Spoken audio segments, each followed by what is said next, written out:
What's up, guys, and welcome back to Ngqabutho Entertainment. The deportation of illegal foreigners is continuing in South Africa. The GNU is not looking back at all. In the Eastern Province, there are a number of illegal foreigners that were deported. Among these illegal foreigners was Comrade Ngqabutho Mabhena.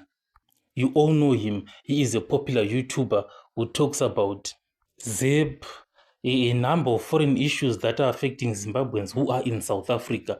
He has been deported. This is the video.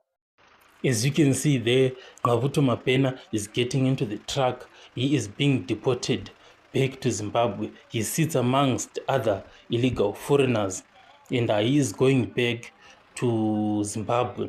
So he is being deported. It's surprising that he didn't have the proper documents to be in South Africa, but unfortunately, he is now being deported back. It's something sad to see.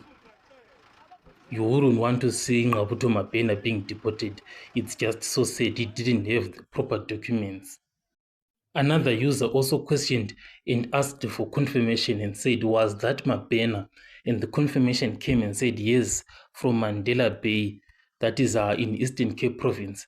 So Ngqabutho Mabhena is being deported. Tell me what you think in the comment section about the deportation of Ngqabutho Mabhena. Are you happy about it, or are you sad about it to see him being deported back?